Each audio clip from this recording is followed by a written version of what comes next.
Okay, so where did you grow up? I grew up in Oakland in a Muslim family, right in the middle of all the riffraff. Okay. I partially grew up in the Bay Area as well. So how exactly do you make your money and what's your net worth? Because I can't find it on Forbes.com or even on Celebrity Net Worth. Damn, Vlad, you come right out the gate pocket watching? Well, no, it's just part of my questioning. I understand that, but why do you want to know my net worth, though? That's kind of wild. Okay, Mr. Futurist, highly intelligent black guy, I'm tired of seeing you going on all these podcasts spreading your super black person crap. So where is this venom coming from? Are you low-key racist? No way.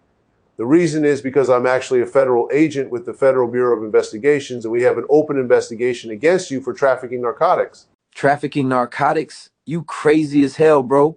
We're the feds. We're not stupid. Your street name is 19 Keys. I interview rappers every week. Keys is short for kilos or chickens or birds or bricks. The only way you wasn't getting investigated is if your name was Alicia Keys. We all know she isn't peddling coke. Unlike you, Fred Hampton, you don't think we know what the street slang for keys stands for? As a matter of fact, stand up, turn around, and cuff up. I'm hauling you in for questioning. Special Agent VladTV. After this interview, don't arrest me. Special Agent VladTV. After this interview, don't arrest me. Agent Vlad. Secret Agent Vlad. Secret Agent Vlad. 19 Keys mobilizes all the gangs. Jabbar Muhammad had always been a voice for the people. A self-proclaimed futurist, he spent years educating the masses on financial literacy, self-sufficiency, and the power of unity. His influence grew exponentially, drawing millions of followers online and in real life. He was becoming too powerful in the eyes of those who controlled the system. FBI Special Agent Vlad Feldman, under orders from higher authorities, saw 19 Keys as a new Fred Hampton, a new Malcolm X. The Bureau had taken down influential black leaders before, and now they had their sights set on him. Vlad invited 19 Keys to his YouTube podcast under the guise of a friendly interview. 19 Keys knew Vlad had a history of baiting rappers and street figures into incriminating themselves, but he wasn't worried. He had never been involved in anything illegal. The bright studio lights beamed down on the semi-muscular revolutionary as he sat a few yards away from Vlad, the infamous undercover FBI agent known for coaxing celebrities and street figures into saying too much was determined. Dressed in his signature black beret and all-black attire, 19 Keys was calm, composed. He had nothing to hide. "So man, tell me," Vlad said, leaning forward with that sly smirk. "You've been preaching financial literacy, sovereignty, and, black empowerment. But let's be real, when you talk about economic revolution, are you saying that by any means necessary?" 19 Keys chuckled. He had expected something slick from Vlad. "By intelligence, brother. Knowledge is the key. I ain't out here pushing no weight. My people are building wealth the right way." Vlad nodded, but he wasn't done. "But you got ties to a lot of powerful people in different circles, street guys even. Would you say you could make a call and make things happen?" The question was loaded. 19 Keys could see where Vlad was trying to steer the conversation, but he didn't bite. "I make calls to uplift. That's the only movement I push." The interview went on for another hour, but behind the scenes, something sinister was already in motion. As the interview was being aired live, Vlad's production team, which were actually federal agents in the tech field, released clips began with misleading edits. They had chopped up the footage to make it look like 19 Keys had admitted to underground connections.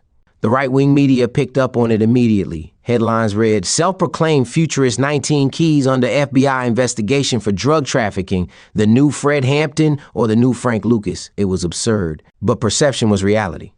Before he could even leave Vlad's studio, 19 Keys was in handcuffs, charged with conspiracy to distribute cocaine. The system wasn't playing fair.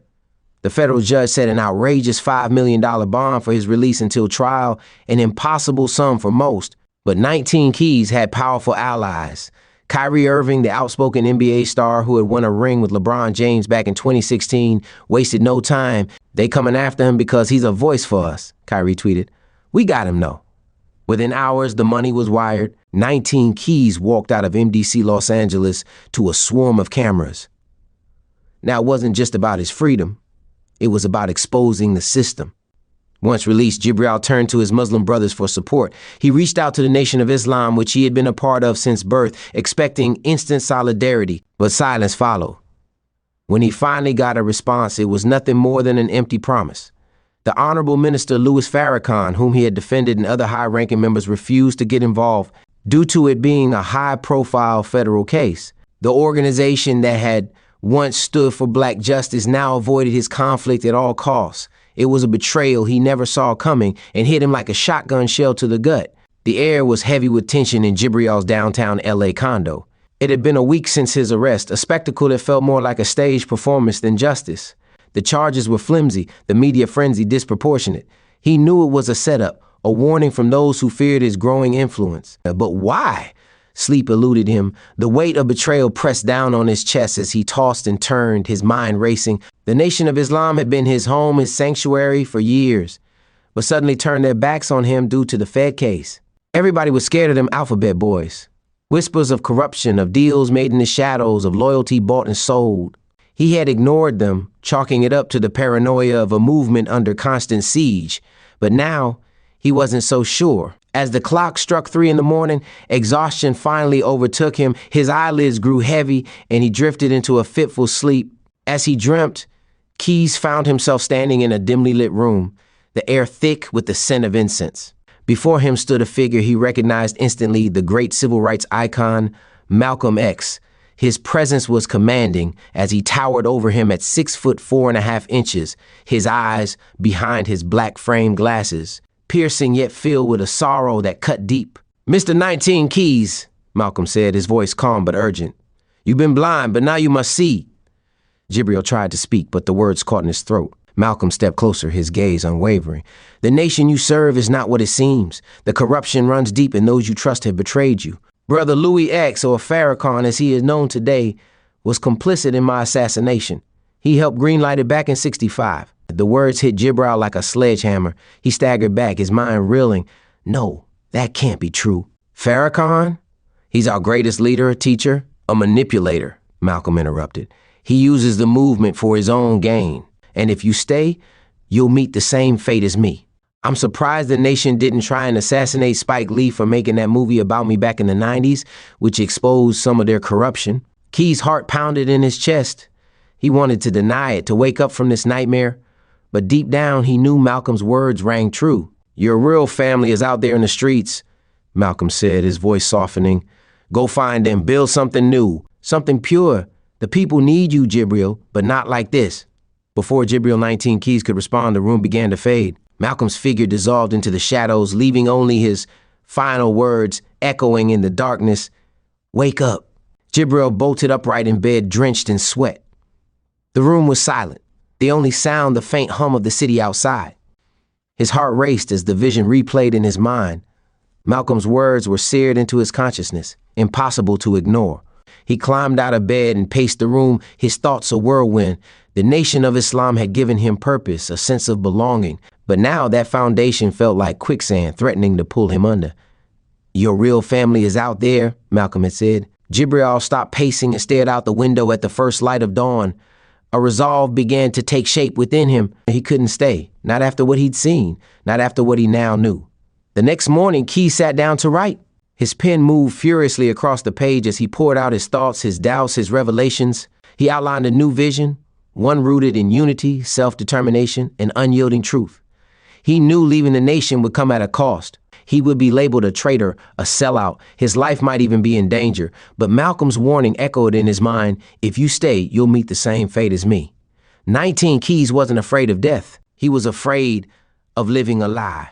And before we go any further, you need to officially apologize to the great Minister Farrakhan right now, Vlad. Man, fuck Farrakhan. Let's be honest. What exactly has he done for the black community? His own backyard, Chicago, is still a war zone 10 years later. Why couldn't he get the youth in Chirac to stop killing each other? Well, that's a good question. Yeah, I know it's a good question.